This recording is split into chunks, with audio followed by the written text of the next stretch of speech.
chance to introduce his family. Thank you very much. I thought after 2 days of debates you'd be tired of politics. But we're just getting started. We're looking forward to Tuesday for sure. But before we get started, I want to introduce several members of my family. This is my wife, Carol.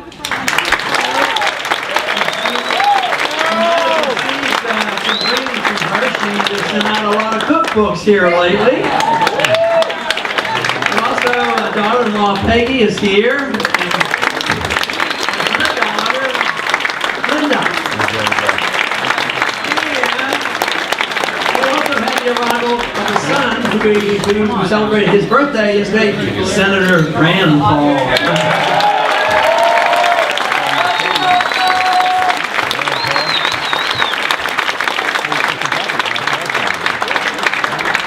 So I'm State Senator Jim Forsythe. I'm from the Lakes region right below you guys, right down Laconia, Alton, Guilford. It's an honor to be hosting. I'm Dr. Paul's campaign chairman in New Hampshire. We also have Senators Sanborn on board and Senator White. So we're glad to have support of so many senators. I really got the honor of working with Rand Paul back in 2007 when he was campaigning for his dad. And I got to really know him well because we were driving around, and he is a true believer. He is someone who, at that time, did not want to run. He didn't want to run for office. He had a successful practice. He was a family man, and but I think he saw the call to duty, and he ran, and we're so happy that he did because he's done a fantastic job. And Senator Rand Paul will introduce his father. Thank you.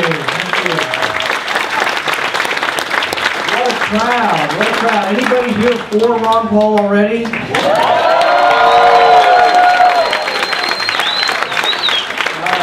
All of you here for Ron Paul, just be quiet and I'll try to get you undecided. No, we'll take whatever cheers and approval we can get.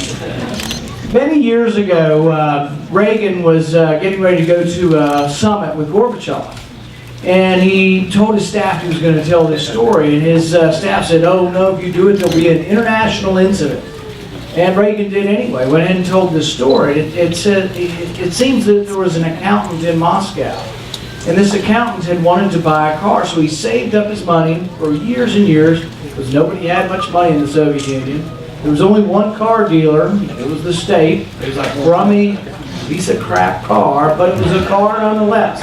So he saved for years and years, and he went into the state dealership, and he put his money down, and the surly bureaucrat said, well, that's all good and well.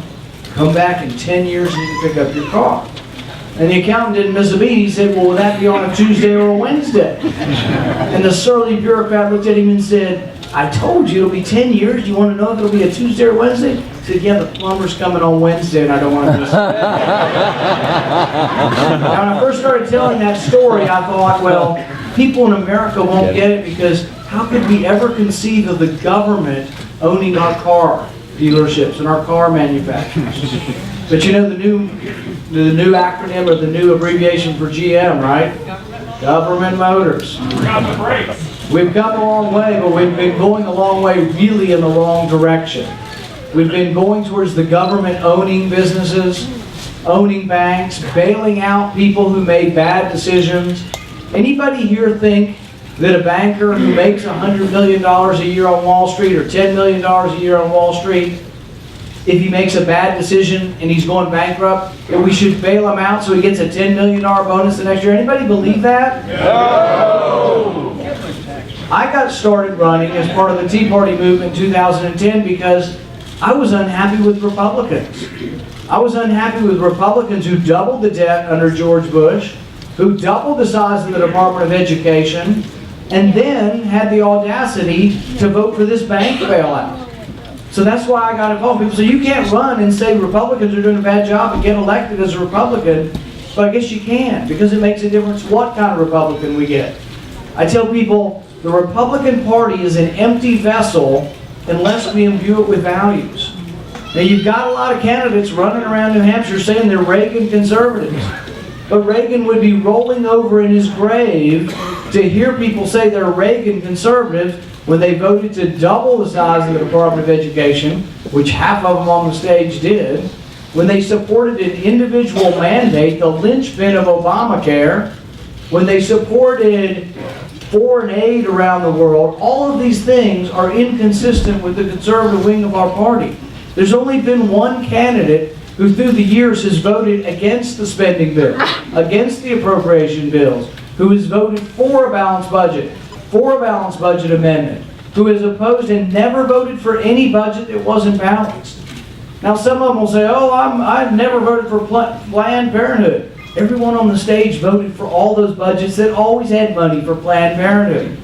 Now they put in a line saying, oh, the money won't go for abortion. They all voted for the budget anyway because they were a rubber stamp. They never had the courage to say no.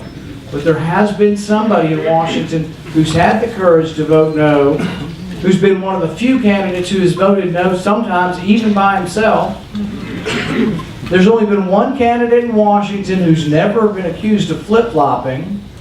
There's only been one candidate in Washington who the lobbyists don't even bother to come to his office.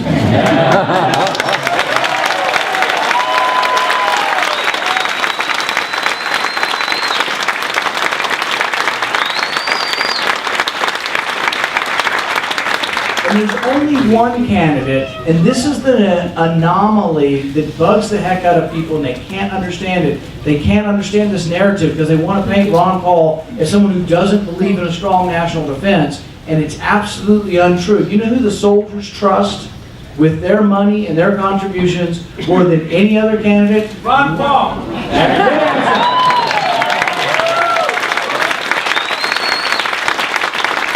There's only one candidate in the race who's gotten more contributions from active duty soldiers than all of the other candidates combined. And I think a soldier, a young man or woman who puts their life on the line, who sends a contribution, and a lot of them have been sending them to Ron Paul, shows that there are many soldiers who are thoughtful about going to war. That war isn't always the answer. They will fight for their country. They've volunteered to go to and fight for their country, but they're thoughtful about it.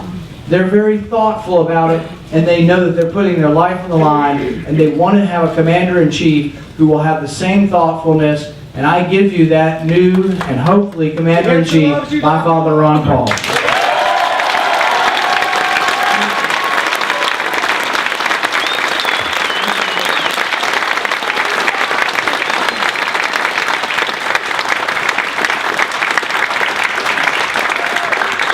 He's going to be able to get up on a stage and give a pretty good speech, don't you think?